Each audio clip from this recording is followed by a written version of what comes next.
అబ్బో ఇక్కడ కేజీ చీరలు కొంటే అర కేజీ చీరలు ఫ్రీ అంట. మంగళ్య షాపింగ్ మాల్ కేజీల్లో సేల్, టన్నుల్లో ఆనందం. ఇంజనీరింగ్ విద్యార్థులపై రేవంత్ వ్యాఖ్యలు సరికాదన్నారు కిషన్ రెడ్డి. ప్రపంచ దేశాలతో మన యువత పోటీ పడుతోంది అన్నారు. అవకాశాలు కల్పిస్తే చరిత్ర సృష్టిస్తారన్నారు.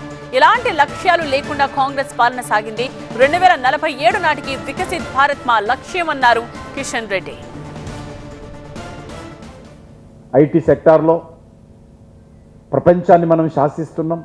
మన పిల్లలు ఈరోజు ప్రపంచంలో అనేక దేశాల్లో కీలక పోస్టు పొందిస్తున్నారు. మన కొంతమంది అంటున్నట్టు మన ఇంజనీర్స్ అంతా వేస్ట్ ఏం కాదు, అద్భుతంగా పనిచేస్తూ ఉన్నారు, ప్రపంచాన్ని శాసిస్తున్నారు. ప్రపంచంలో ఈరోజు అమెరికాలో వెళ్తే ఇండియన్స్ ఎవరైతే ఉంటారో 80% ఇంజనీర్ చేసినటువంటి వాళ్ళు ఈరోజు ఐటీ సెక్టార్లో ప్రపంచం ఏదైతే మన మేధస్సు ద్వారా ప్రపంచాన్ని మనం శాసిస్తున్నామో ఈరోజు అమెరికాలో కూడా ఐటీలో మన ఇండియన్స్, మన తెలుగు పిల్లలు శాసిస్తున్నారనే విషయాన్ని మనం చేస్తా ఉన్నాం. కానీ ప్రైమ్ మినిస్టర్ మాట అన్నాడు, 2047లో డెవలప్డ్ కంట్రీ అయితామా కాదా అనేది పక్కన పెట్టండి. ఆ రకంగా 80 సంవత్సరాలు మనం పొడగొట్టుకున్నాం. 80 సంవత్సరాలుగా లక్ష్యం లేకుండా మన తెలంగాణలో సామెత ఉంది, గుడ్డెద్ది చేలో పడ్డట్టు. ఆ రకంగా మనం పరిపాలన చేస్తే లాభం లేదు.